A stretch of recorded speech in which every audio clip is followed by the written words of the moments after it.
Girl, Everybody it's follow packed the one out line, here tonight. please. Follow the one line, please. I told you. IDs out. I need to see IDs. Thank you, ladies. Welcome to Park Ave. Excuse me. Hello? Can you move? What? Excuse me. Oh my God.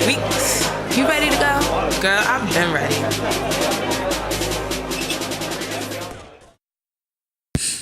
Hey girl, hey. Hey girl, hey. How was your week? Okay, you dying on the podcast? No. Okay. I was yelling. I've been yelling for the past couple days. Why have you been yelling? Yeah, you sound a little raspy. Because people get on my nerves. What are you, a PE coach now? No, I'm just, I'm a real bitch trying to get people to pay attention. I feel you. And, you know, sometimes you just gotta yell at people. Like, hey, it's a fucking $1. You want your $1 back, you son of a bitch? Oh, yeah, you've been working. Oh, you're stressed out. Oh, the music's loud. The music is loud. Yes, so I work at D-Bar, and last night it was the music was like extra loud, and people were extra not tipping. And it's That's like, annoying. And I'm just like, hey, what the fuck? You want your $1 back? Your $1. Your $1 talking about, I need that back. Where my change at? Sir, your tab was $9. You gave me a 10. Let me tell y'all something. I'm gonna be real with y'all, because I bartend as well.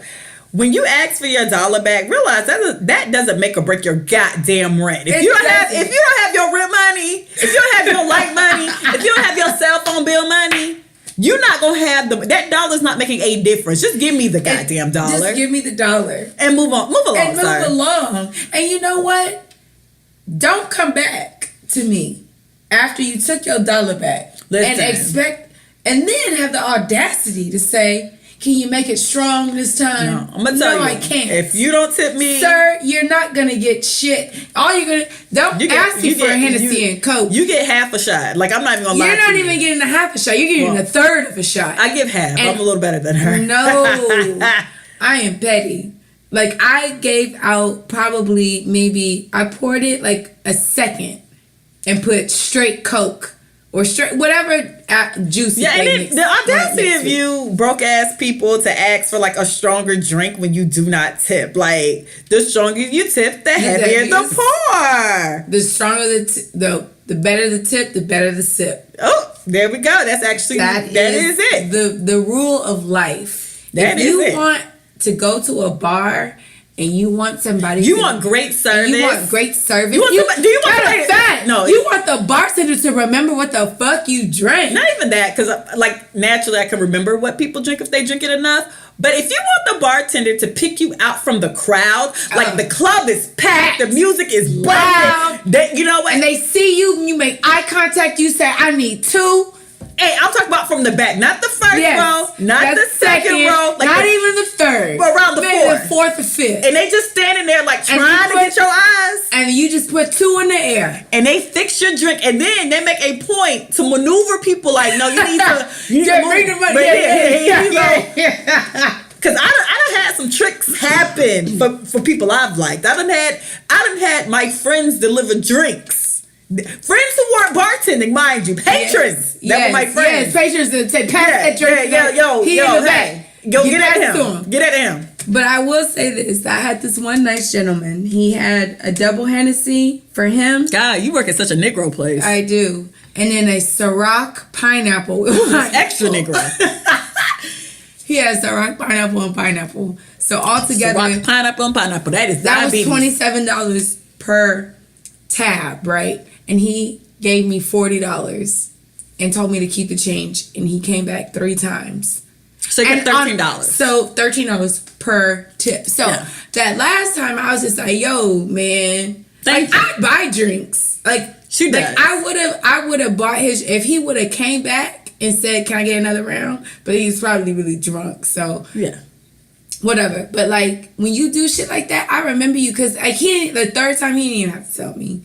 But anyways. You do. She does buy drinks. Usually, before we even start this podcast, if I went into D-Bar, she'll buy my first round. Yes. And usually even about whoever I was with as well. I mean, I'm never with too many people. It's probably just one plus. Again, if y'all... But I'm a good patron. I'm a patron that tips. I'm a patron that buy you drinks. I'm a patron that comes to the bar, order my drink, and say, "Do you want one?" I'm that patron. Listeners, you come into D-Bar on a Sunday night and you say, "Adrianna Cool, I listen to Recovering Party Girls.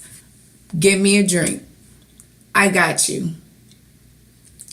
Moving on. Can I come in and say that? Will you still give me one? No, I will not. No, I listen. No, I'm just kidding. I mean, I listen outside of this. But you know what? I buy your drinks anyway. You do. You buy my first round. So it's all good. You're popping. So what did you do this week? Did you do anything? I didn't do anything. You just worked. I just worked, but I did buy a book off Amazon. And so I love Amazon. Shout out to the company Amazon because they are just amazing. I feel like you still have my book, A Seat of the Soul. Did you read it? I do. I still have it, and yes. Do you have my Awesomely Lovey book too? No. Okay. I just have You See of the Soul. Guys, I love books. I am a bookworm. I buy books just to buy books, and I like to buy books off Amazon. And so I was randomly going through my Instagram, and somebody had said that this particular book, The Subtle Art of Not Giving a Fuck, was a great read. So I said, sure, let's fucking do it. Amazon, click, buy, got it shipped to me 2 days later, right? So I started reading it, and it is like mind blown. Like, the whole premise of the book is like a different perspective on just not caring so much about things that don't matter, and more so reserving your fucks for people that you love and care you will about. realize how much shit does not matter. And there's so much shit that does not matter. Even stressed out. So the opening paragraph, the opening chapter really stuck out to me because it talked about Charles Bukowski, which is this poet, writer.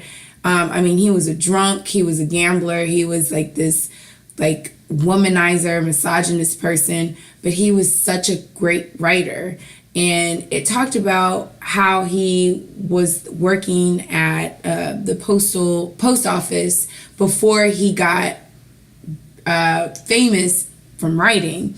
And he kept submitting his writing to like different magazines and stuff. And then when this random person finally took a chance on him, that's when he made it big. But he was like in his 50s.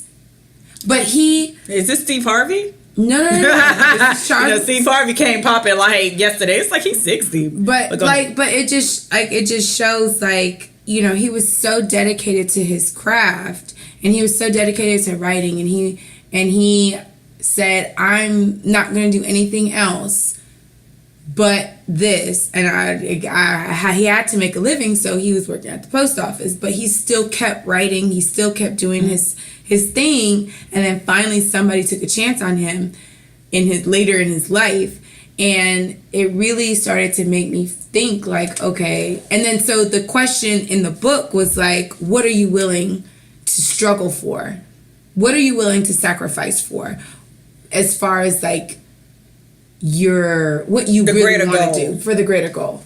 And I just love that so much because I think about it. I'm just like, okay, well, what am I really like wanting to struggle for? And so that book is a really good book. I'm not all the way done with it, but I'm probably chapter 3, chapter 4.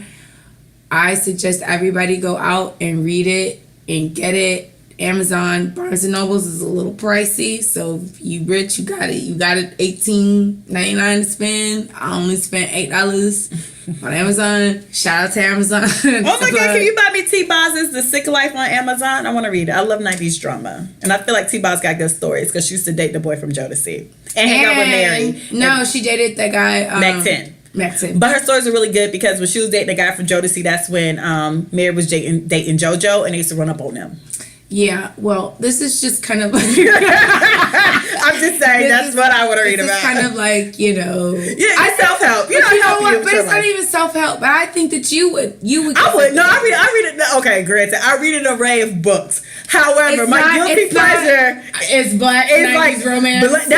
It's like black 90s celebrity bios. You would like this book. I think that you would like, because I like The Subtle Art of Not Giving a Fuck. You guys go pick it up. Read it. Reading is awesome. Reading is fundamental. Let me tell y'all need to read A Seed of the Soul. Yes, that is an awesome book, and I really kind of low-key don't even want to give it back to you. Can I have my book back, please? But no, A Seed of the Soul was really good to me, and I read that book because I think it might have been on Oprah's book club, or maybe like Jay-Z said it on Oprah or something. No, Jay-Z said it. So I have this. I was such a loser, but I bought this DVD. It was a Reasonable Doubt DVD, which is Jay-Z's first album, and he went through each track of the song, and he described what he was going through at each point of the song, whatever. So he described that he read The Seed of the Soul before he made that album. Okay, and then later he did an interview with O Magazine, and that's how I found it, because Oprah was saying, Oprah said it was a good book. Well, I don't know if she read it before or after he mentioned. Oh, he probably read it before. It's Oprah, but it's Oprah. She knows everything. She knows everything. Okay, but I remember her saying about like how A Seed of the Soul is basically about your intention. Yes, and I mean that registered with me because it's like when you give to the poor with an attitude. Not necessarily give to the poor, but do things with ill intent behind it. And it's like your intentions actually show a lot, which, you know, like, I didn't really realize that, because if you do things and you do it huffing and puffing, in my mind, it's like you did it. Yeah, but, or like, you know, like you're a hurt person. Hurt people. So they really dig deep into that idea. Yeah, A Seed of the Soul was good. I would love to read it again and re-up on it, but you know, someone has it. But that's neither here nor there. I got The Alchemist too. I didn't read that. The Alchemist is a really good book. Yeah, that's one of my favorite books. I took it from my homegirl Christy. I need to read it. I just seen it on my bookshelf again. But I read anything too. But you know what? The Alchemist is a good book. It's about like people it's about a boy who had some sheep, and he sells them, and he's just on this quest to find his personal destiny. And I think we're all on that journey to find our personal destiny. Like, what is our destiny? And it's not even like, and I think we get so consumed with this, like, being famous and being super rich and super this, but really it's just like, whatever your passion and your heart, wherever your heart is, that's where your destiny is. And it doesn't matter. Like, success is not defined. Like, everybody can define their own success. It is. I mean, if you look on anything online, they will ask, what do you consider success? People they ask, when it comes to defining success, it's like, is it the people who like your material, the people who buy your material, or is it like 2 people who know word from word, or is it 100 people who know the title? Everybody could define success, you know, differently. I tend to define it monetarily, but that's just me. Yeah, I don't define it. But you shouldn't, because a lot of things are like cult. I realize, like, with a lot of movies and actresses and movies especially, and artists, a lot of artists are doing really well out here because they have a good following, but they're not mainstream. Yeah. So success can be defined in many ways. You just have to figure out what way is good for you. Yeah. You know, I don't want to be broke, so usually monetary. No, nobody wants to be broke. But no, but some people actually like the art before the art is... I guess because contracts come in as well. Yeah, because then... Because, I mean, you can look at Dave Chappelle. But yeah, or you could even look... Like, okay, so I Cardi B, right? Hey! Little bitch! You can't fuck with me if you wanted to. This is she's popping. But she can't talk about no real life beef that she really got with Nicki Minaj, because she... on some contract type shit. When I did see the Breakfast Club interview, I kind of felt like she was holding herself back. Talk about it. But versus before, when she first got on Love and Hip Hop, she was popping off. Me and you got beef. We gonna have beef forever. Nah, but you know, but then stuff gets political. That's what I'm saying. Like, so it's just like success. And then, what's the quote from a lot is given, but wait, what is the quote? When much is given, much is required. That is it. And I think that happens. And that to me is not success. Yeah, I think people pigeonhole you. I think that's why I think it was very beautiful that people and it was some white people very upset. Issa Rae, the Emmys were this weekend. I watched them. Sterling K. Brown. When she said, "I'm going for every black person," yeah. But she literally said, "But like I watch white award shows for black people." Just and even though it'd be like 7 of us, I'd be like, "There go Angela, there go Tracy Ellis Ross." Oh, I'd be like pointing out the black people and very happy when the black people win. So when Issa Rae said that resonated with me because that's what the fuck I'm watching. That's what all black people doing when we watching award shows. And that's all of y'all. That's American Music Awards. That's Billboard Awards. That's the Grammys. That's the Oscars. That's the Emmys. That's what I'm missing. The Tony Award. Actually, Tony Awards have gotten really diverse. It's all y'all other shows. That's not the BET Awards or the NAACP Awards or the Soul Train Awards. Yeah, it's everything besides that.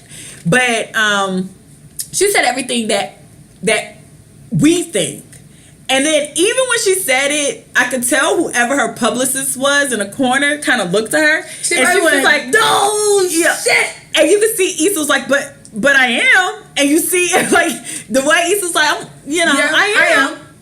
She said, yeah, I said it. Yeah, and they were just, you could just tell, it was just like, girl, we a cover girl now. You can't be saying that shit. But that's the problem with like success. You do, you have to. That's why I think Solange likes to stay under the radar. I think Solange does a very good job of picking the type of shows she would do. She doesn't get too mainstream. Because I feel like Solange could have done more this year or like the past year with A Seat at the Table. Yeah. And I mean, she went to SNL, but she could have did. I feel like she had probably been offered American Music Award performances and Billboard performances, and I feel like she kind of was just like, no, I'm good.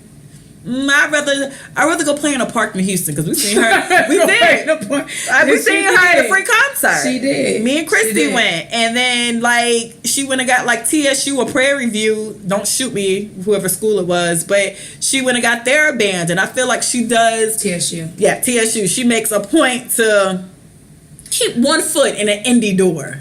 But I think that's I think she has smart. Control over her image. She has control, which over I think her. is smart because I think you're that level, and then you get to a level where you're so high you can't say nothing, but then you get to a level that you're so high that even when you say something, it's like, which would be like a Beyonce at this point. Right. You done got so high that you kind of earned the right to have an opinion that's not like white American. Even though Beyonce had been is black and has been black the entire time, I guess the Lemonade album was an obvious black to white people. Like, wait, what is this? So black. Yeah, wait, it's an obvious black. She's being like really black.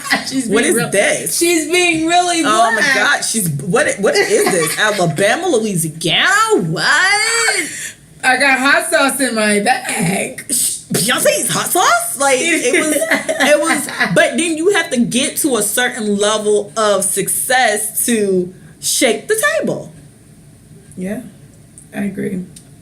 That's why you guys need to read. Read the art. Even though my Blue Janet, Rhythm Nation 1814, slaying you bitches, but you know, she been told y'all she ain't really fuck with racism, bigotry, illiteracy. What's the name of her son? Issa. I don't know. And I stand for Janet. I love you so much, and I stalk you on like IG. I do. I literally look up like because she's on tour right now, and I love her. Like, are you about to cry? No, I am, because I love when like my fave is on tour, or I'm happy my fave is back in LA, because like now I can like actually hashtag her name and see my girl popping, and she be having like her high bun with her like wavy hair and shit.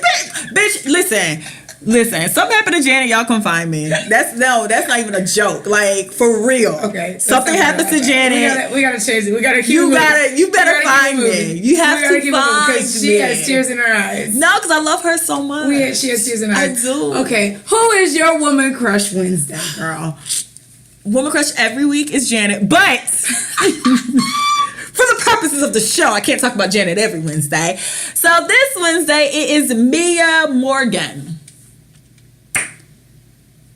Don't look at me. Don't look at me. Don't look at me. Mia Morgan was played by Monica Calhoun. Who had to think about that? Monica Calhoun in one of the greatest movies in the 90s as well. Well, I think I say that every week, but all black movies in the 90s was bomb. Okay? So, but she played in The Best Man. Do you know who Mia is now? Okay, don't play me. I've seen The Best Man. Thank you. Okay, I need to make sure because it was a little error where you didn't see shit. So Mia in the movie The Best Man literally has like this all-star cast. I think it was Nia Long, 1999. Yeah, Nia Long, Sanaa Lathan, Taye Diggs, Morris Chestnut. Yes. Lucius Lyon, Terrence Howard.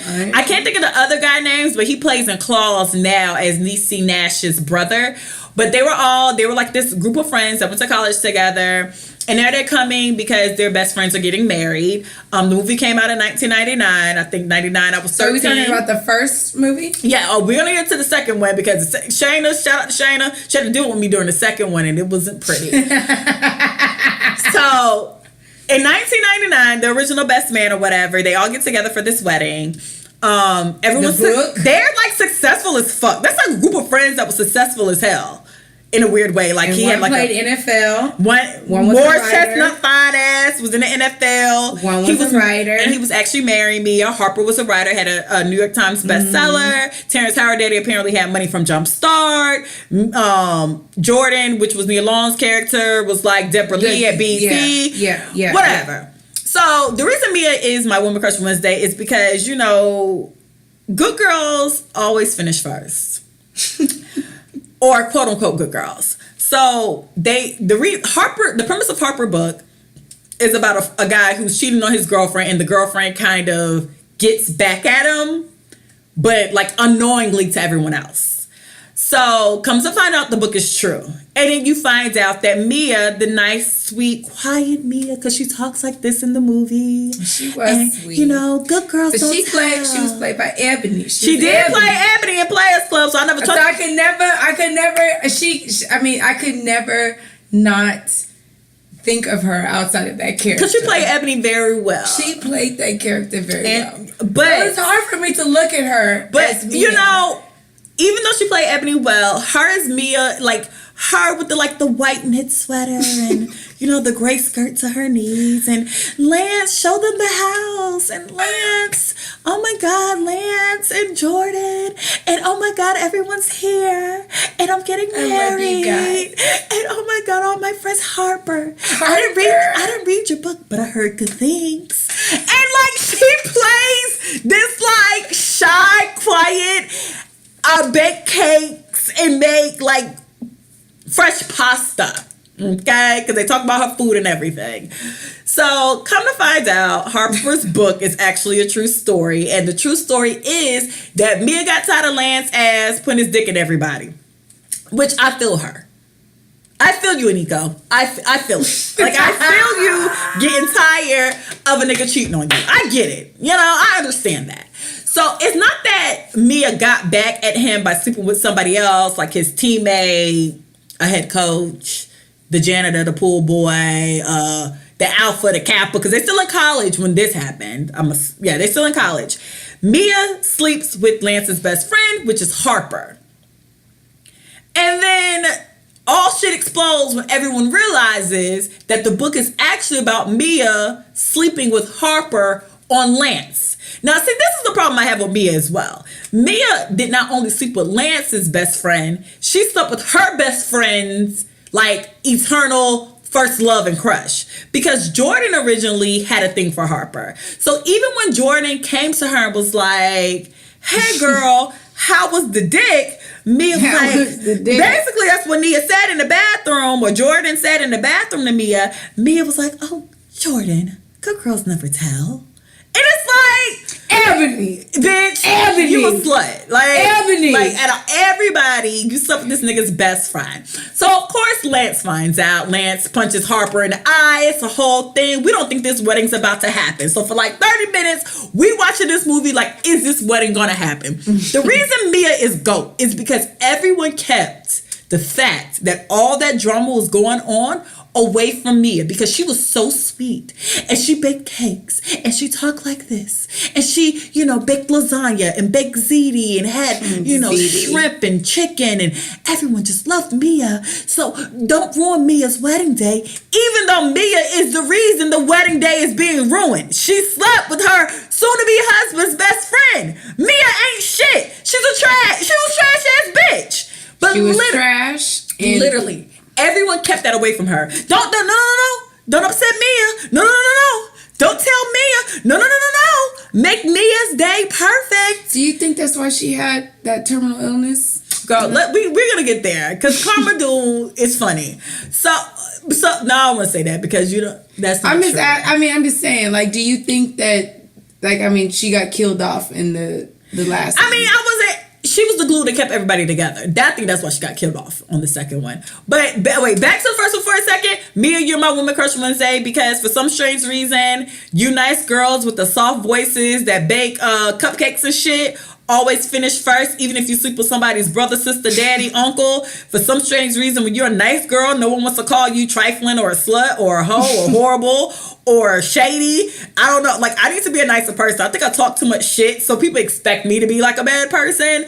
But when you're like nice and sweet and you wear your little hair and like that little swoop. The swoop with the one swoop behind the ear. Yeah, and then your hair's like a little bit above your shoulders. And you got a bump. Yeah, people deem you innocent. So no matter what you do, you come across as a fucking victim. And Mia, I seen through you in 1999, bitch, and I was 13 then. I seen through you in 1999. Somebody should have let you know that the wedding was about to be off because you couldn't keep your legs closed, okay? But no one wanted to tell you that. Jordan, Lance, Harper's main bitch, everybody in the crew kept that literally a secret from you because, I'm just so happy to have everyone here. Everyone's just so great. I love everybody. You do it yourself, bitches. Think y'all slick. Y'all ain't shit either. Do it yourself. Nah, because them do it yourself girls, they always think they're the innocent ones. Nah, bitch, she doing it herself. She ain't shit though. Whatever. But anyway, so then a billion years later, y'all came up with that second one. Let me tell y'all something. I love to cry in a movie. Like, I am the TV crier. I am a movie crier. I cry at a Hallmark commercial. I cry at damn near everything. I went to see The Best Man Holiday with Shayna at like the dine-in movie theater. So we go. It was sold out. So we got like these little 2 seats in the back. Of course it was sold out. It was sold out, of course, because we went like the first day it came out, or maybe like the second day. We probably went that Thursday because movies technically come out on Thursday. So we went. I went with my ex-boyfriend. Girl, me and Shannon ordered this food because we're at the dine-in for a reason. We're trying to eat and have these cocktails. So he go, and from the second that girl, Mia, coughed up blood to literally the credits. You were crying. Boo-hooing. And then Shayna's such a piece of shit. She's like eating the food, looking over like, why are you crying? And I'm like, she's about to die. I can't. Girl. The end of that movie. The end of that movie.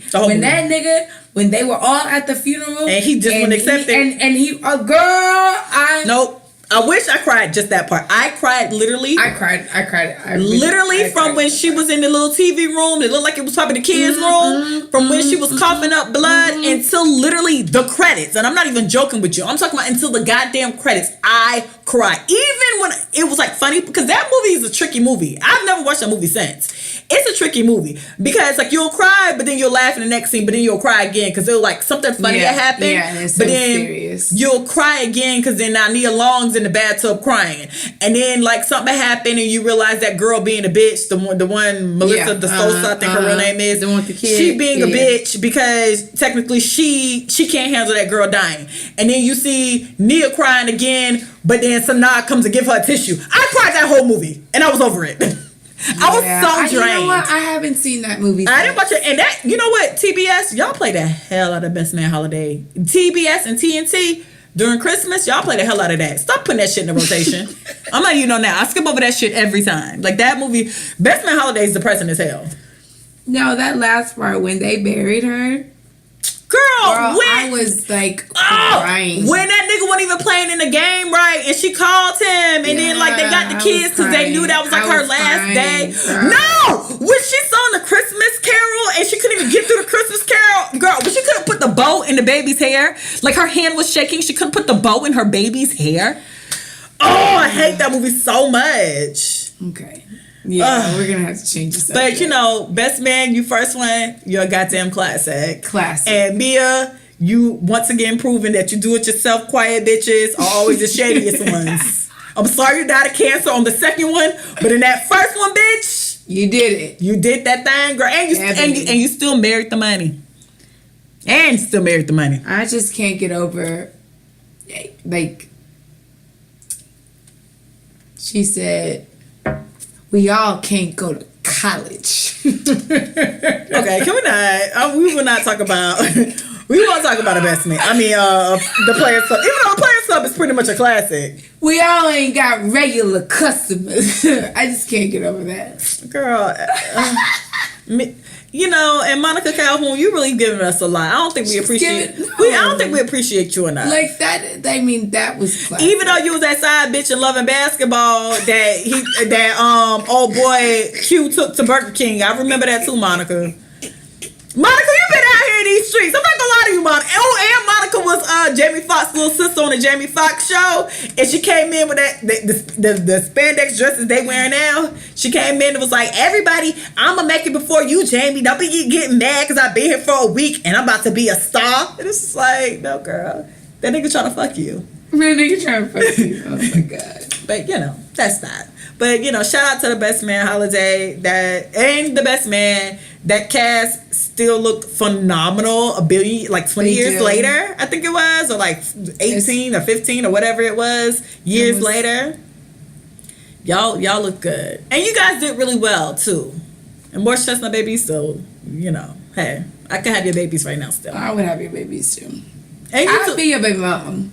I would. I'll be a mistress. Shout out to never mind. I'm not gonna bring up Kevin Hart and his Some Cut video because that bed sound like Some Cut. No, because that ET Uncut. Yeah, because you see the bed, all you hear is I'm like, yes, God. Some Cut. I remember Some Cut. But this week, what are we recovering from, girl? We're recovering. I mean, everything's fun and games, but we're recovering from Kenneka Jenkins. Kenneka, yes. I guess you have to live under a rock if you don't know about that story. Kenneka Jenkins was a girl from Chicago found in the freezer at a hotel, the Crown Plaza Rosenberg, I believe. Rosemont. Okay. I'll just brief the story. Basically, she's 19. She went out with her friends. She told her mom she was going to a show in bowling. Mm-hmm. She ended up at a hotel party. Mm-hmm. I read some comments about why was she at the hotel. She's 19. At 19, I probably would have been at a hotel as well. Yep. Why was she drinking? She's also at 19. I was drinking too. You know, I never got into weed like that, but I tried weed too, and I was around the age of being 19 as well. So no judgment here. But she goes to the party. Her friends call her mom early morning saying, we can't find her, but we have her car keys and we have her cell phone. The mom's like, where is she at? They say they don't know. Her family comes to the hotel looking for her. The hotel calls the police on the family because they're saying it's like disruptive, but they're just like, where the fuck did she go? Did she vanish in midair? Et cetera, et cetera. Especially when y'all have cameras. Especially when y'all have it's a hotel, you have a billion cameras. Where did this girl go? If she didn't leave, she's somewhere in here. Yeah. So where is she at? But they call the police. The police was not being cooperative, apparently. They find a police officer that eventually was cooperative. They see video of Kenneka down in the lobby. And then no one sees nothing else. And then they happen to look around. They see her body in a freezer. And she's dead, of course. Then the friends double back and say, oh, well, we were all in the hallway. We went back into the room to get her car keys and her cell phone. We don't know where she went from that point on. Yeah. So the whole story to me is very confusing. I'm going to stay away from the speculation because I followed this story like obsessively for the past week. And, you know, I think something in the water isn't clean. For me, I don't understand how you go. Okay, if you left your friend in the hallway, fine. Mind you, it was 3 of you guys, from what I've noticed. if it was 3 of you and somebody went back in the room to get the keys and the cell phone, where was the other friend while Kenneka was outside? Okay, but even if both of you went back into the room to get the cell phone and keys, how long were you gone where Kenneka had time to walk all the way to the elevators? Not even just I seen the video. Super drunk. She wandered. To stumble to the elevator, press the elevator button, take the elevator to the lobby. Yeah. For the cameras to see her in the lobby, and then to just end up in some back alley kitchen somewhere. Yeah. So, the story, I mean, it really doesn't sit well with my spirit. And that's like, I think probably one of the worst phone calls a parent could get. Like, absolutely. Horrible. But with that being said, I was online and people were talking about, I mean, originally everyone thought she got raped, which to me is still up in the air. I don't know, because like I said, I don't think they released the autopsy. They haven't released. Okay. No, they said the autopsy was inconclusive, so they're doing the toxicology. Okay.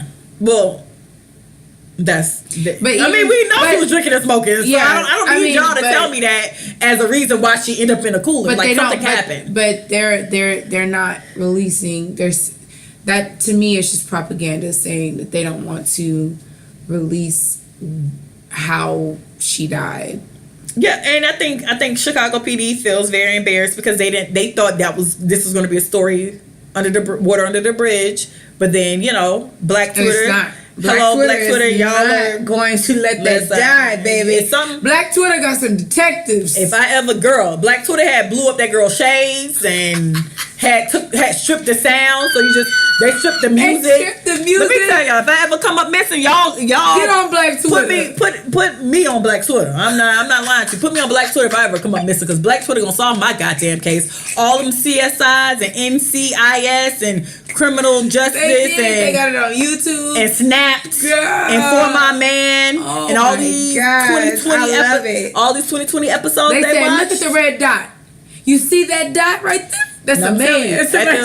All the marathons of CSI Miami, Black Twitter, no. They was just like, nah. And I feel you. Black Twitter, if anything ever happened to me, come on. I'm telling my mama now, put me on Black Twitter. But it made me think, and I was following this girl named Cleverly Chloe on Twitter, and she had like these list of rules that she was like, it's sad, but as women, especially young women partying, you have like a set of, and I don't think people know we have these rules, but you have these rules like in place so you can make it home safely. Right. So like for me, when I was in college, we didn't allow our friends to leave the club with anybody. I don't even care if it's like the dude you deal with. Right. We are going to get home. Now, once we get home and everyone's tucked away in their rooms, and if you leave, that is your business. Yeah. But we left this house together. We're coming back to this place together. Now, whatever happens from this moment on, I relinquish the guilt. Because I did what I was supposed to do. I dodged all the bullets. I don't have friends like... We done babysitted. I've been babysitted in the club. I've babysitted people in the club. She ain't going home with you. I done that for friends. I've had friends do that for me as well. Thank y'all. And it's just sad that we have like these quiet rules.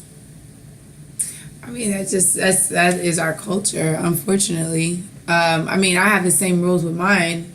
Like, I'm that person that is like, fuck no, we're all sticking together. You can talk to them. We're not going home with nobody.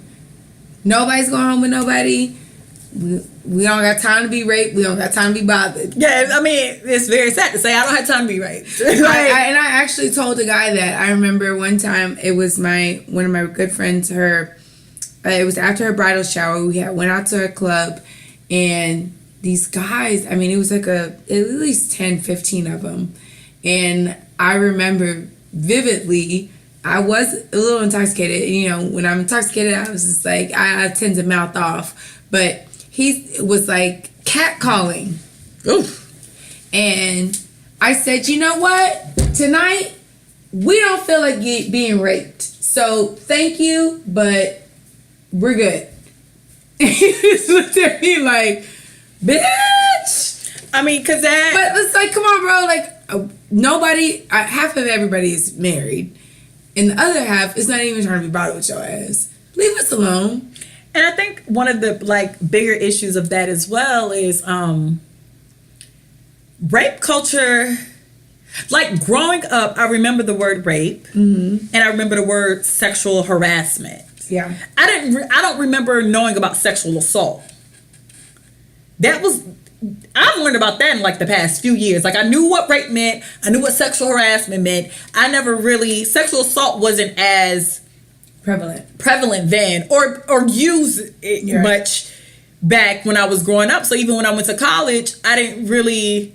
It just wasn't a term I used. It was like rape. And in my mind, rape was like backwoods, back alley, somebody snatch you, and then you're raped. Yeah. Like it wasn't these, your friends or your classmates. Or this guy that or, you met. This guy you met in the club. And then consent as well is a very, I don't want to say tricky thing, because I think consent is a very big umbrella, because, it is to an extent of alcohol plays a part in a lot of things. So some people is like, well, he raped me because I didn't say yes and I was just so drunk. And I see those stories all the time where, I was drunk. And then I think really it was just the Bachelor Paradise that just came. Where she said, well, the producer shouldn't let me go because I was drunk. But then he's saying, oh, well, hell, I was drunk too.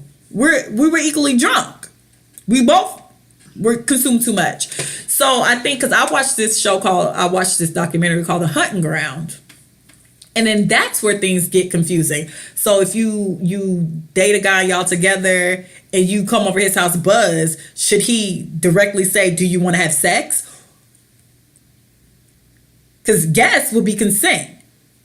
Right. It's I didn't realize how many, and that's how many. Areas. Yeah, I mean, because you was like, it's not, but it really is. And that's how a lot of cases get dismissed and a lot of cases get thrown out, because it's just alcohol plays a part, or it'll be a story of, well, I seen them together. I had a true story. We were in college, even though this girl ended up being a crock of shit anyway.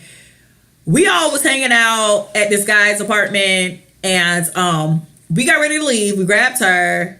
She was supposed to leave with us. She comes out the apartment with no shoes on, and she's like, oops, I left my shoes. And we were like, well, how the fuck you leave? How you walk out this man's apartment without your shoes? Oh, I'm just gonna go back in and get them. But then she slams the door and locks us out.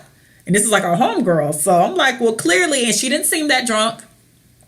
And like, it was like kind of an obvious thing. Like, you walk out the house without your shoes. Oh, I left my shoes. I can't leave with y'all. Bye. And she went back in. Next day, she was like, he raped me.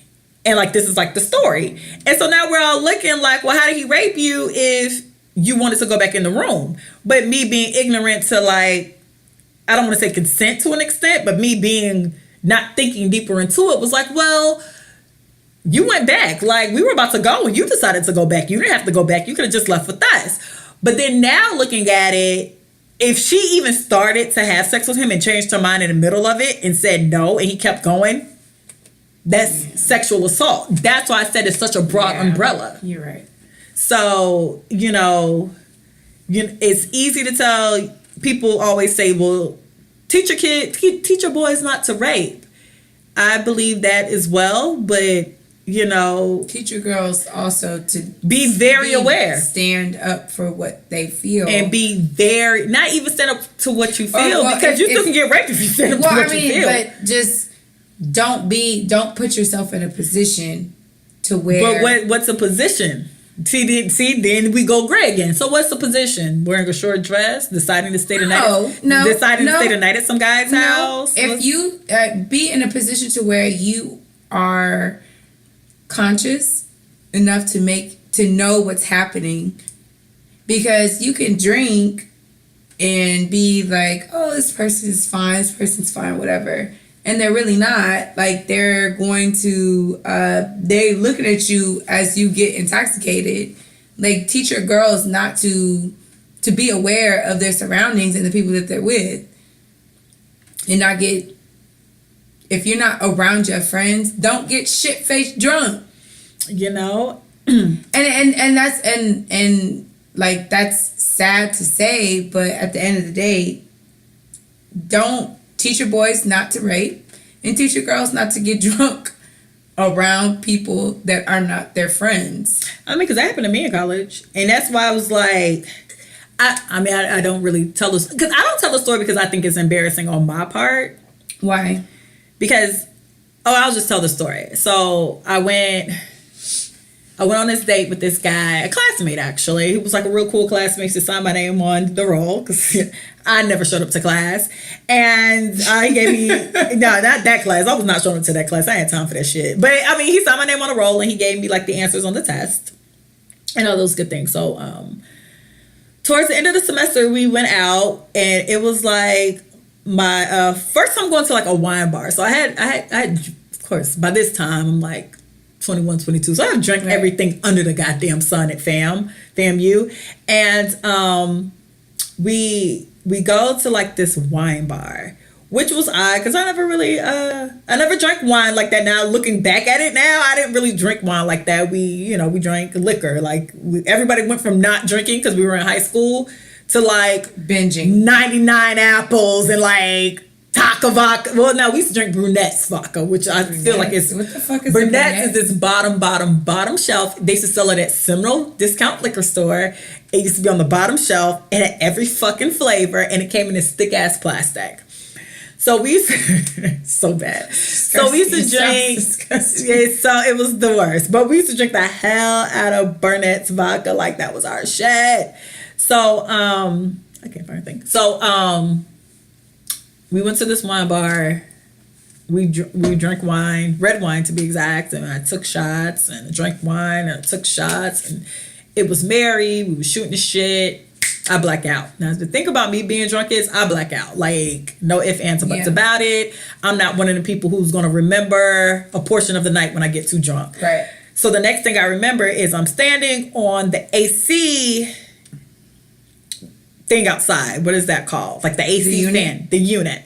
And I'm trying to jump up because I lived on the second floor. I'm trying to get up to the second floor because I'm literally in my cami and my panties.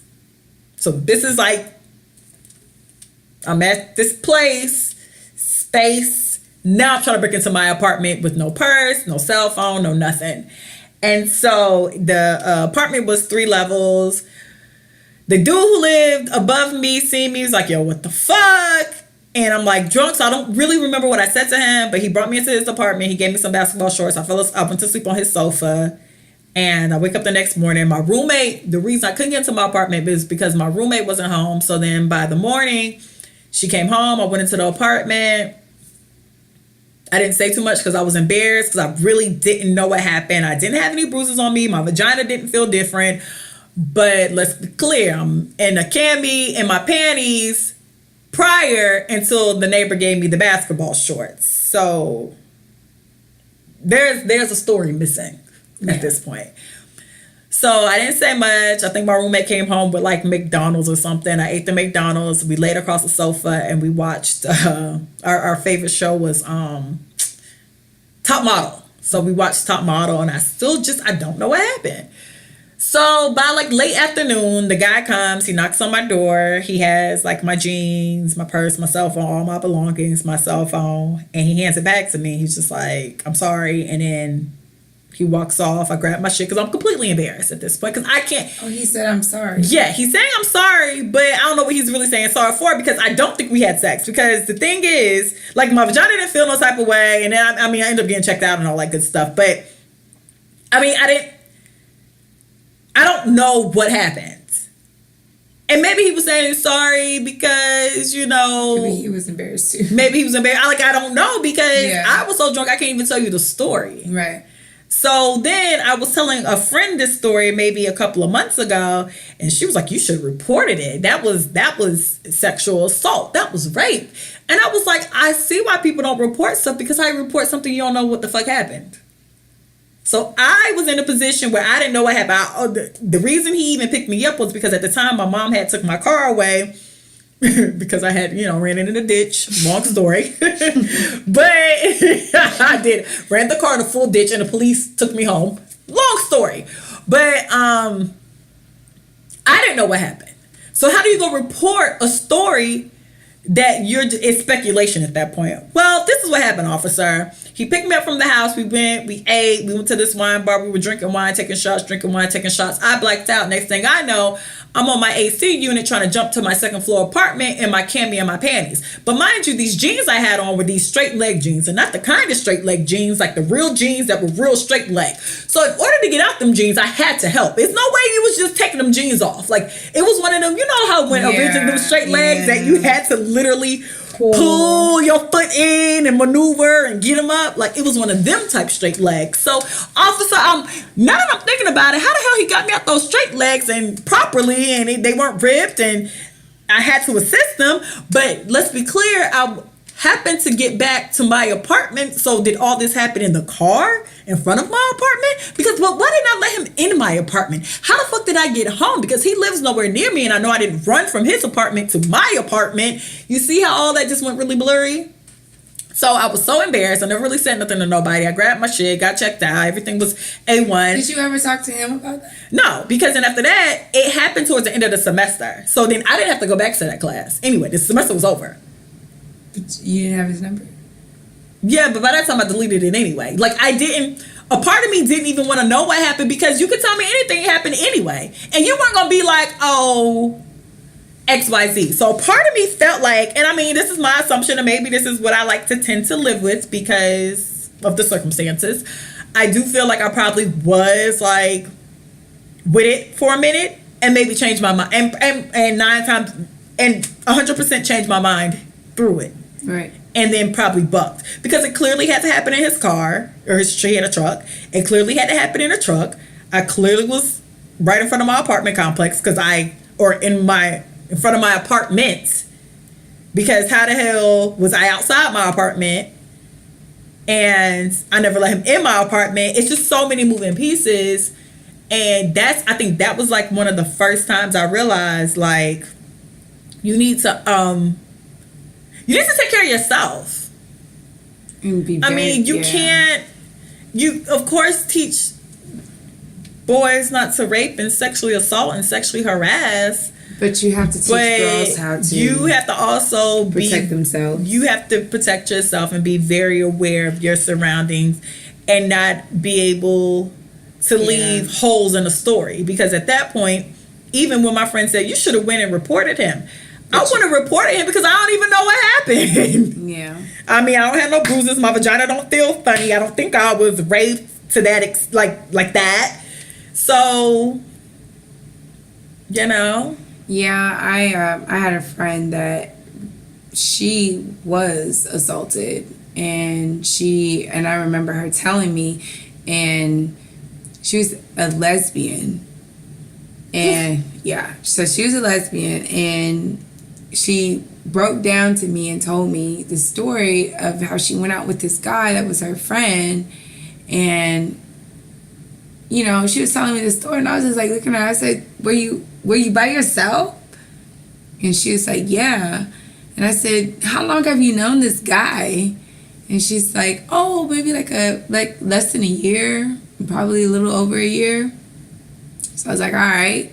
So, you know, I didn't want to like say anything, so I was letting her talk. And then so she had told me she had started her cycle, and she had wore a tampon. And she said that she got really drunk, and she woke up the next morning and her bra and her panties were off. And so I was just like listening to her. I was like, oh my God. So she was like telling me, you know, she woke up and she got really nervous and she grabbed all her stuff and she left. And mind you, she wore tampons, and she said that she couldn't find the tampon. Oh God, that's gross. And so she called me like maybe like a day later and was like, I think he did something. And I was like, how do you know? And she was just like, I found a tampon, but it was like stuck. And I was just like, bro, you need to call this guy and you need to like let him fucking have it. And I was like, you were by yourself. I was like, don't ever do that. Don't ever be without people that love you and that want to protect you. Like, don't ever go out with somebody that you don't even know like that. Like, don't ever do that. And she was just like, well, I didn't know. I thought he was my friend for like a year. And I was just like, bro, you don't do that shit. Like, you don't trust anybody with your life. Like, that's your life. And then, like, you don't even know if he used a condom. You don't know anything. Like, you're just like balls to the wall. Like, no, you don't do that. But I remember that, like, I wasn't upset at her. I was just more upset, like, bro, you have to, like, cuss, like, you have to give it. But you were like, you're embarrassed. And she was, and she said that. She said that. She kept saying that I'm so embarrassed. I'm so. I said you have nothing to be embarrassed about. No, because you know you don't know what happened. Like, I mean, that she was just like, my tampon was like way up there, but then it's like. But she knows she's lesbian. She don't fuck with niggas like that. When you don't know. But it's like you know if somebody if you no, but it unlevels you. It's something about it that makes you. But if you have to question it, you still have to. Yeah, and again, that's what I told her. I say, okay, you're embarrassed. You have to get over your embarrassment, and you have to attack it head on, because he's gonna think that that's okay, and he's gonna do it to somebody else. Yeah, but I mean, speaking from a person, I'm very vocal and I'm very in your face. I was just so. And I get the embarrassment part. I couldn't see myself like double back and like having a conversation. It was kind of like, let me go to the gynecologist. Boom, boom, boom, boom, boom. Cool. But everything's clear. I'm not pregnant. I ain't got no STDs. Don't get drunk around people you don't know anymore. Yeah, but like, it's a different feeling. I agree. I mean, I was never sexually assaulted. But I was in situations where I felt like at any given moment I could have been, a guy invited me over to his house. I was very naive. I was very young. Had a big ass house. I went. I felt pressured to have sex with him, but someone just told me, like, don't do it. Don't do it. Don't do it. So I didn't do it.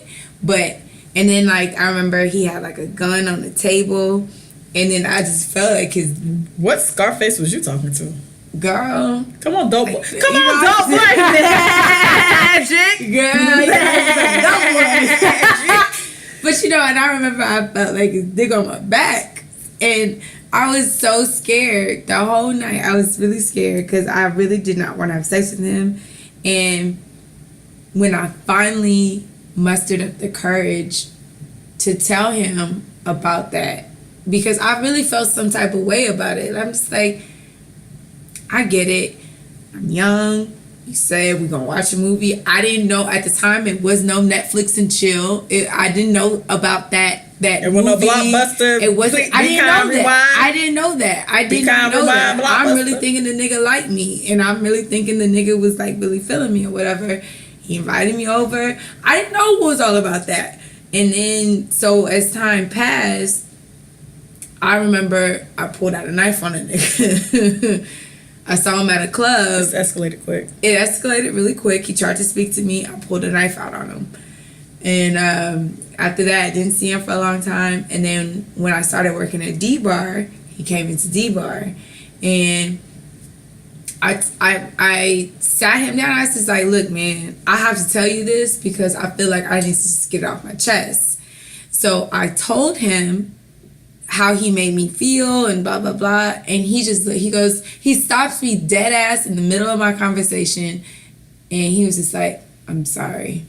I know exactly what you're talking about. But it didn't go that far. Like, no, bitch. It went to the point to where I was scared.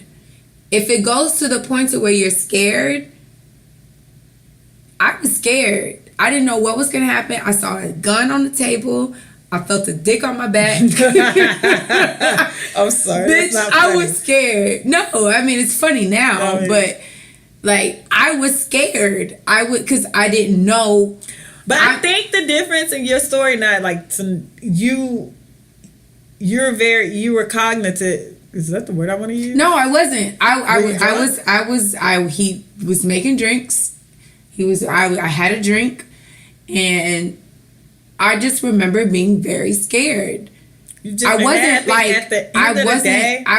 like drunk, because I couldn't get drunk because I was too nervous. What was I couldn't have gotten drunk? Jesus. But I mean, you didn't know. You didn't know. And were you with your friends? No. And that was like, the thing is, we never really, it was late college. So like early on, like the first 2 or 3 years in college, everything was about the group. Everybody could come to the house, and we had like, everyone came to our house. We always had groceries. We had the TV. Our house was a good time. So, it was like one of the rare times I actually went out with no friends, with a stranger. Like, I've been out with no friends, but I never really, if you're like a classmate and you want to hang, I would just be like, oh, come over to my apartment. You know, me and my roommates and all my neighbors basically meet up every day after school. Like, we were like a bunch of little kids that met up and hung out. So, yeah, that was the first time that was like, I won't say the first time. That was one of the few times I went out with somebody solo. But then that was probably the only time I had got drunk like that. And really, because like I said, we went to this wine bar and Yeah, drinking is dangerous, man. It's dangerous for young girls. It's dangerous for young girls. And it's dangerous for anybody. Hell, I just got a DUI last year. Drinking is dangerous when you don't know when to sit your ass down. It is. When you don't know your limits. Or when you just avoid them. I tend to swerve when you don't know your limits, it's very dangerous, and then people see that and they prey upon it. They do, and you need to know your limits, because now that I look about it, everything is surrounded. It's funny. This is a conversation I can have I can have a conversation with my mother. I can have it with my family because they're like super uber religious. Mm-hmm.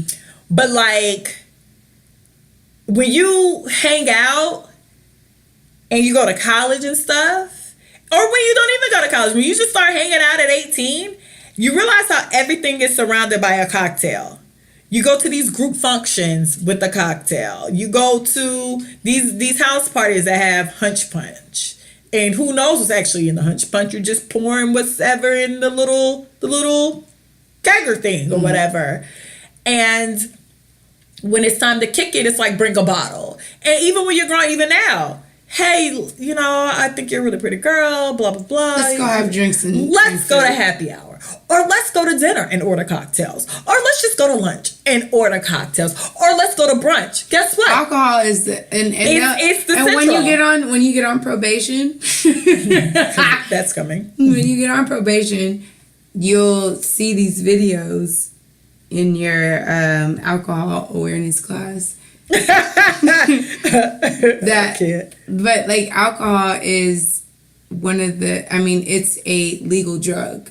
Yeah. And it is. And it really, you really think about it, it really is, because alcohol is encompassed in our lifestyle. And it's encompassed in our culture. And it's so ingrained in our culture that a guy would offer to take you out to happy hour before anything else. That makes sense, because you'll get New Year's Eve, you do a toast. Christmas, you want to drink eggnog. Holidays, drinking is for amateurs.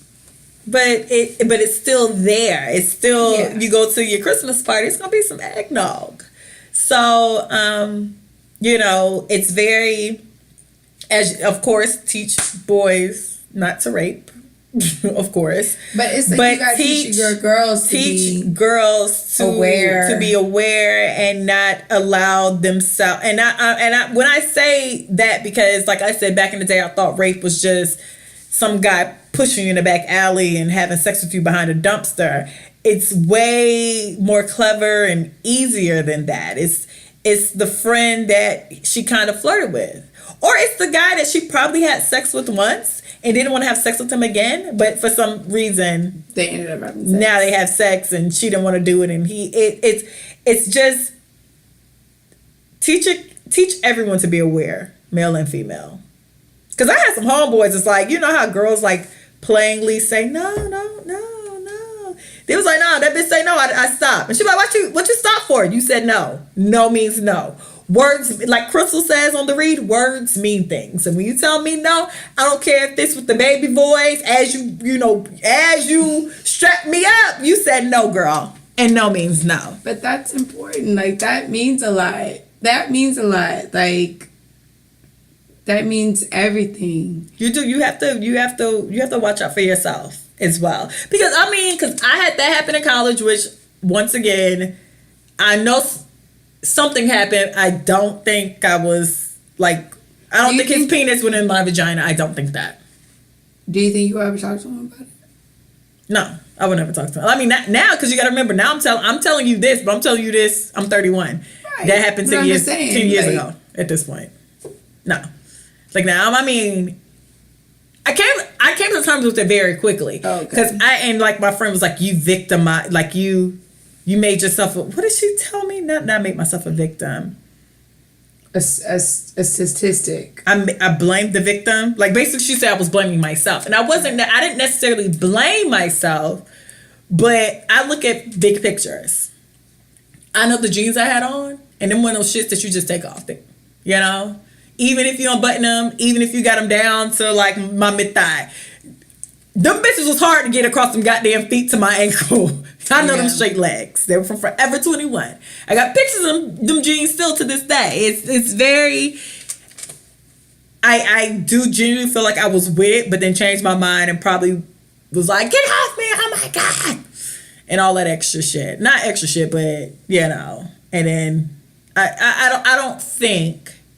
Yeah, I don't think that. And once again, like I said, I did go to the gynecologist and do the whole checkup thing. And no, I think just girls, like, dating nowadays, you gotta be very careful. And not even dating, you have to just be. You have to be careful. You have to have a contingency plan. And when I say you have a contingency every plan, time, like when me and my old roommate, we lived together, we had a contingency plan. I told her I will call you 5 minutes after I get to the place where I told you where we were going to be. And if I feel like this is not going the way I want it to go, I'm going to text you and I'm going to tell you to call me and tell me something bad happened. No, you need a plan. You have to have plans. You have a plan. And you can't get drunk. Like, you can't get shit. I mean, I've gotten shit-faced drunk. And I can tell you right now, that's like the wrong. And luckily, God has blessed me with situations where nothing like crazy has happened to me. I mean, I remember this one particular time I got really shitty wasted and I was walking along 288 and there's these high rises along 288 and I remember the nigga lived at one of the high rises on 288 and I remember, I don't remember exactly how we connected, but I was at his place and the nigga was like, take a shower, do your thing, I'm in the bed. And I just remember looking at him and being like, nah, let me out. I was like Ebony when she got in the car with Ice Cube and Diamond came, I said, nah, let me out. That's how I felt. And he was just like, what you mean? What you mean? I was just like, no, this is not it. Like, this is not it. Like, I don't want to do this. So I left. He was trying to, like, get me to go back in his car, but I refused. And I said, I would rather walk. Because I remembered my friend lived on the other side of 288 on OST. And I said, fuck it, I would rather walk. So I started walking and he kept trying to get me back in his car. And I was just like, no, I'm not going. Like, and then I was on the phone with her, letting her know where I was. Like, and that's what I feel like sometimes we really have to be very vigilant about as women. Like, where I mean, we're targets. Yeah, and we are targets, and you need to tell your friend. Your friend can't help you if your friend don't know where the hell you at or what you're doing. Exactly. So tell your friends. Don't be embarrassed. Find a friend, a non-judgmental friend. If you're gonna go out with a different nigga every day, and you just fuck it, go out with a different nigga. Go out with a different nigga every day. But you tell your friend exactly where you're at. Like, no matter what, you let people know. And now where you're at, who you're with, who's around you, whatever the fuck. And now we live in a space of like, then, like I had another situation happen like years later. My homegirl, we went, and bless her heart, she passed away in a car accident a few years ago. But me and old girl, we went out downtown, and you know, after we hit the club and got wasted and ate some pizza, she wanted to go to like the guy that she was kind of talking to or sleeping with house, and it was on the way to my apartment. So she was like, well, he just lives right here, we're gonna stop by really quick. And who am I to, you know, deny you some penis, because I knew that's what the end game was. So I was like, all right, cool. So of course we go to the house, she goes in the room, they do it, I go to sleep on the sofa. And I remember I had on this back when her leisure dresses were popping, BB had their brand of them, basically. Her leisure. Yeah, so I had on a white one. It was super skin tight, fit like a glove. The dress was popping, by the way. And it was one of them no panties, no bras type of dresses. Oh. I was out here, you know, and I was popping. My hair was swooped. I was popping. And my hair was swooped. And I think I had like this, I had some highlights. Monty had put some highlights in it. And I had on my strappy. Yeah, I was popping. I had on some strappy Aldos. I remember this because I remember like taking my Aldos off. And like I got on their sofa, and it had like a little quilt on the sofa. And I got on the sofa, I laid on the sofa, and she went in the room. Eventually, like watching TV, I fell asleep. And so I'm asleep, and then like I feel stuff moving around me, but I'm asleep. I'm like in that sleep wake. You know how like you're asleep, but you like you're up, but you're asleep. If that makes I was in that space where I was like, I'm asleep, but it just, is this a dream or is this reality? Because things are moving around me. Yeah. I don't know what's really going on. So finally, I feel like pressure on like my butt and back. I'm like, the fuck is... Then I realized, oh, bitch, this ain't a dream, because, you know, in dreams, you don't feel shit. Like, you can die. You can die in your dream and not feel the death. So I wake up, and I'm like, yo, what the fuck? And it's his roommate. Legit, on top of me, like, trying to, like, with his hand on his penis, like, guiding himself, like, trying to have sex with me. This is real life. So I'm like, yo, what the fuck? Literally how I wake up. Nigga, this ain't morning sex, we ain't a couple, okay? You don't know me and I don't know you. So he's like, man, what? And I'm like, yo, get the fuck off. And so then he gets up, but he like takes the cover, like tosses the cover. Like that was supposed to hurt my feelings. Like I gave a fuck. And like toss the cover. So I open up the bedroom door. My homegirl was, I'm like, yo, we gotta get the fuck up out of here right now. Oh my God. So we were walking down the driveway, and she's like, yo, what happened? So I tell her the story. So she going back, and she like kicking down a fucking door like, yo, what the fuck? You go get your homeboy. And I'm like, man, let's just motherfucking go. And she was like, nah, man, fuck that nigga. And like she went like into their backyard, into like their screen porch, and it's like kicking like their door like, bitch, we're going to handle this. And then I think, like, I grabbed, I'm like, yo, let's just go. Let's just take the silver lining. Ew, no. What? And I was like, let's take the silver lining. Because really, I was in a real life position to be, like, held down, pinned down, I was in a real life situation where, nigga, if he would have took it, he just would have took it. It would have been nothing I could do at that point. Because I was, like, on my stomach. And I was like, I was minding my fucking business. And so she was pissed. Like, she kicked down the door. She ended up breaking like 2 of their windows. Like, she flipped the fuck out. And she was like, no, like, how the fuck are you, like, just telling us to go? I'm like, let's just take the silver lining. Because if that, like, I could have really, like, in real life been, like, legit raped. And there wouldn't been shit. You and that nigga in the room sleeping could have did nothing about it. Because, like, I was definitely in a disarmed position. And so she's like, no, call the motherfucking police. Fuck this shit. And I'm just like, no. I went home. I think I boo cried in the bathroom. And then I think that was like the first time I realized, like, the way he so casually did it made me feel like he had did it before, and either somebody liked it or somebody didn't say nothing. If that makes sense. Like, no, it makes sense. Because how do you casually just ran one time? Oh, a car outside. It's at the time she had like a Cadillac Escalade, so it was like a car outside. It's a girl on the sofa. My homeboy's room is closed. There must be a girl in there. Oh, this random girl on the sofa who sleep, must be giving out pussy. I must slide my dick in her. I must slide in. And it's like, and then that's when I like truly realized like how we're seen like as property and pieces of meat. I would have beat them. Girl, no, that girl fucked all they shit up though. I'm not gonna lie. Like at that point, she's like, don't even call the police, girl, because we're gonna go to jail for damage. Cause she like busted windows and like she took like a garden tool. I'm fucking angry just listening. No, she took like a whole garden tool and smashed a window of one of the cars. Like the bitch put her hand on their shit, and I was like, yo, let's just. I let her go when she was breaking stuff, but I had grabbed her back, and then that's when it fully. It came. I am angry just listening. No, but it came into like full circle, and it was just like, so how does this happen? Do you do that? And some girls just like, oh, you ain't supposed to be on top of me. Oh, you're doing good, so I'm gonna keep fucking you. Like, how do you get to a place where you're that comfortable to do that to a person? Or is it just the person before that just didn't say nothing to let you live?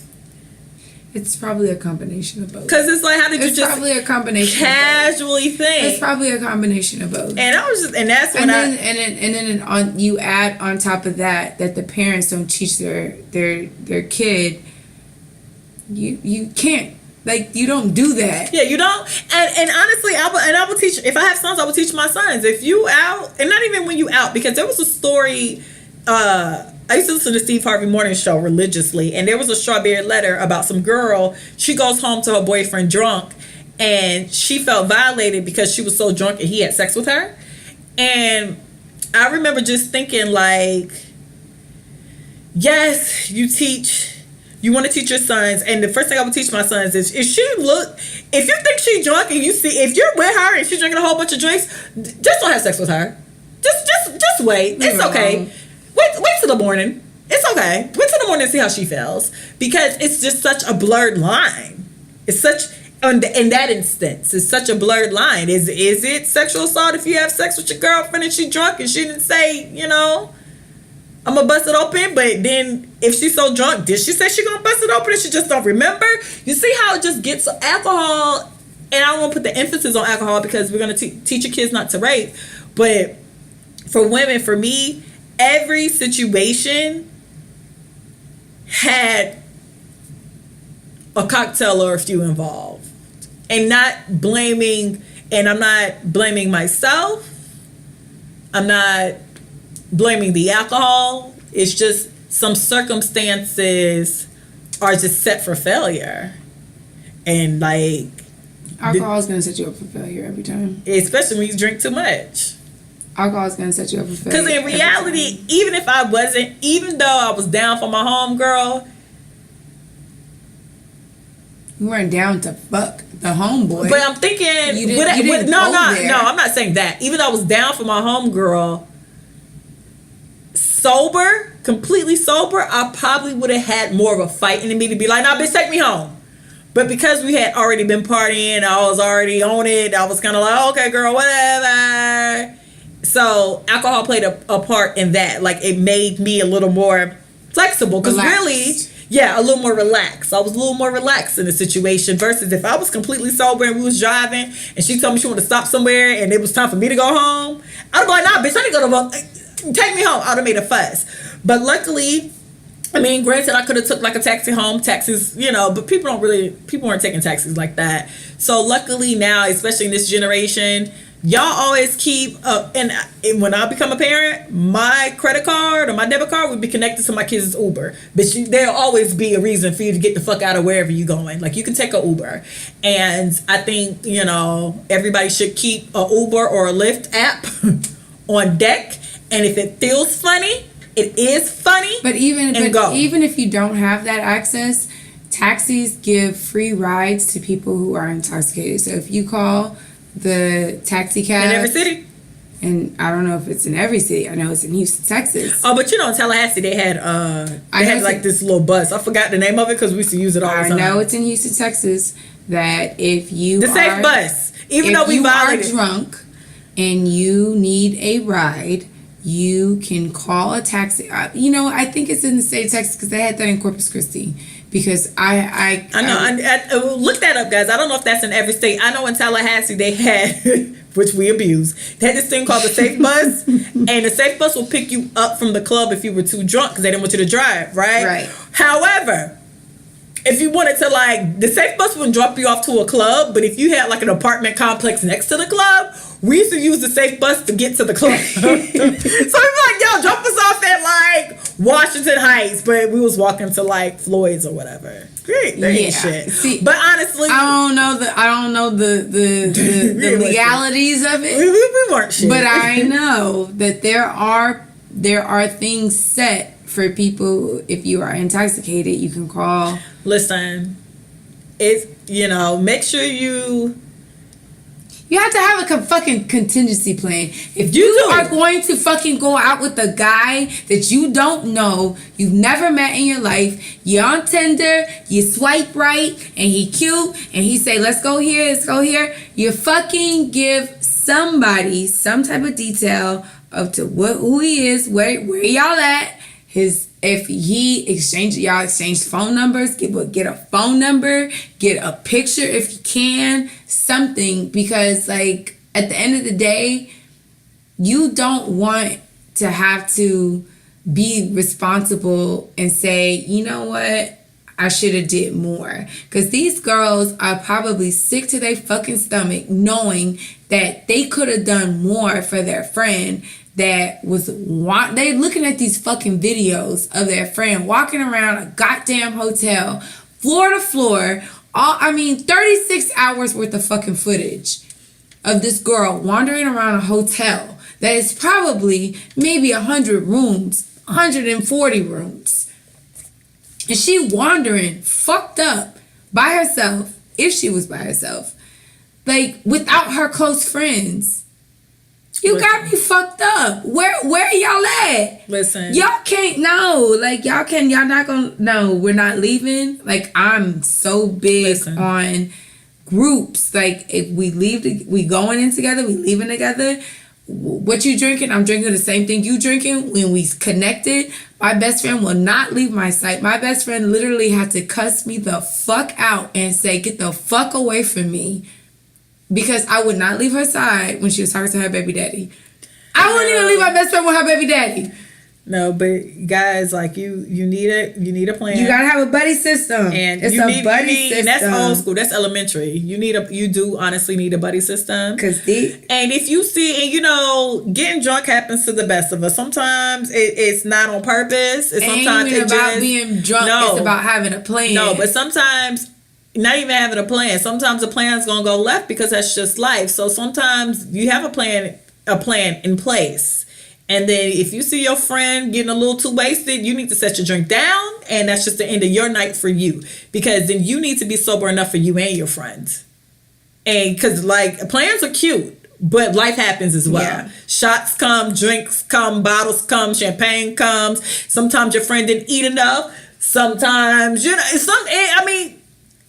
shit happens. Yeah. So, you know, everyone needs to be fully aware of everyone. Everyone needs to be watching everyone. And if you think your friend is taking a left turn, that means you need to just stop. You need to take a left turn with your friend. You need to stop. No, you need to stop take what a left you're turn doing. With your friend, stop what you're doing. Yeah. And you need to take a left turn with your friend, but you need to stop what you're doing. And then take that left turn with your friend. Yeah. With a clearer mind. With a clear mind. Because, you know, and I understand that sometimes it's hard, but luckily for me, I had a group of friends in college. For some strange reason, somebody always ended up half sober in the mix of the drunkenness, you know, and I don't know if that's the way, you know, God had it out for us, maybe, or maybe, you know, we all kind of I don't know, maybe we fed off each other very well. But every time I was with my friends, I knew nothing was going to happen to me. And that should be the feeling you have every time you go out with your friends. Yeah. It's just, and then on top of that, you shouldn't leave a lot of your responsibility on your friends either.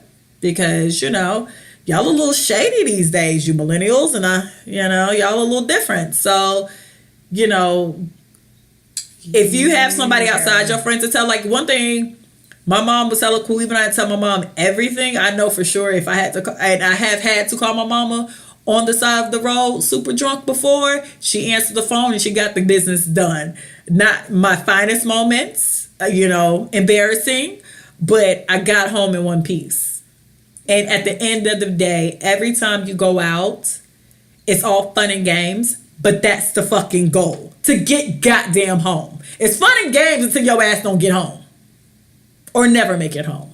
So yeah, that is not what's up. It's not, that's just not you. A good time should be, that's what it is, a good time. That girl did not. It didn't have to end that way. Not coming home. Yeah, like that girl probably still had her computer up and her light probably was still on, and her computer was on. She was like charging her iPad. Like at the end of the day, the goal should be to go home. And I mean, granted, you talking to me who had a DUI, and I will tell you now, I look back at the fact that I'm spending so much money when really it was like a $15 Uber ride. Girl, it's 10 grand. $15. It's 10 grand. I spent $15 at Chick-fil-A ordering extra shit, getting cookies and shit, and now I'm paying a when fee. They say it's 10 grand or more, it's really that. Like, and the crazy part is your probation officer, if she cool, she ain't gonna tell you what you're paying. Like, she's gonna tell you like a monthly fee. She's not gonna, because if she tells you, okay, it's $300 a month. So if you think, okay, well, let me just pay $600. You pay $600. She's gonna be like, oh, well, you still owe X, Y, and Z because of X, Z, Z, Z, and Y, right? So I'm just like, because that's what she did to me. Because I'm thinking I could get ahead of the curve because I know that my court fees were one fine and my probation fees were this fine. So I'm thinking, okay, my probation fees are this fine. I'll pay my probation fees and then I'll have just that left over. No, ma'am. I had it all the way up until the honestly, a DUI is the least of your worries. You could kill somebody, and you could die. And that's not how that usually works. I'm gonna be honest with y'all. When it's a vehicular manslaughter, it's usually because you killed somebody, not because you killed yourself. Vehicular manslaughter is minimum 10 years. Yeah, and then on top of that, it's just in the state of Texas, it's 10 years. You need to look out for yourself. So I understand nights are gonna happen. You talking to the queen of nights and shit happens, but you need to pick the people around you accordingly, and you need to be as fucking responsible as you can be. And once again, I got most of my stories were because I was drunk as shit. So I'm telling you. But luckily, when it came to, even though I had two incidents happen, luckily when I was amongst my friends were very aware and very and took care. And I did the same for my friends as well. So I mean, I know this, kids just, it's shitty. Safe, be safe. Partying is fun, but just make sure you're safe. And, Kenneka, thoughts and prayers with you and your family. Jesus. And, I hope the truth, tough, I hope the truth eventually comes out. I really do, because I just don't, I hate that all this stuff is on social media and, like, people are trying to piece shit together, and I was one of them. I thought I was. No, for real. I was, because I be watching For Your Man and like Snapped and shit, so I thought I had it down. And I be watching like CSI and Law and Order. Girl, I be watching How to Get Away with Murder and Scandal. Girl, I had solved that shit, but the videos came out. I was just like, oh shit. Never mind. But then I did see a video that's like, them jeans are different. I'm like, never mind. That's when I got offline. I was like, I can't do this no more. But guys, thanks for listening. It's always a pleasure. This is a little heavy. It was a little heavy. Heavy. You got so heavy, baby. Dreamgirls are so good. That's one of the best musical movies ever. Girl, and Beyonce had all the cameras. Behind the Sound of Music and Behind Grease, Dreamgirls. I'm really black, so Dreamgirls first. And then I would give... I didn't see Dreamgirls till after. I went to see Dreamgirls.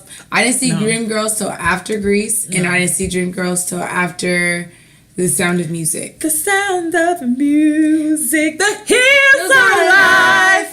Oh my God! Even though I do like when the Van Trump kids sung the one song. Okay, really? Oh, bitch! I know the sound of music, bitch. Don't do me. I'm up on my arts.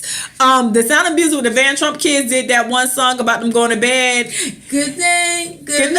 I'll be the same. But that little baby, the little last one, when she climbed up the stairs and she was acting sleepy and shit, I was like, look at her. So long, farewell. I'll be the same. Good night. And then it grabbed her. She was like, sleep. And Grease is popping too. But let me tell you something, y'all. Dreamgirls is popping too. James Early, played by Eddie fucking Murphy, is the reason why Dreamgirls is Dreamgirls. should be your woman crush. No, Ristisha would never.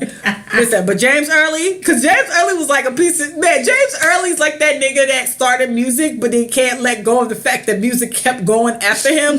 Because when he had, like, I think it might have been like Little Richard had like a sparkly jacket on, he was like, I started that. You remember? I had the sequence with the lightning bolt. Sparkles. I was like, Eddie Murphy. And then Eddie Murphy was a pedophile because he was fucking with Laurel. You know what? I don't even want to talk about it. I might make Laurel my woman crush Wednesday.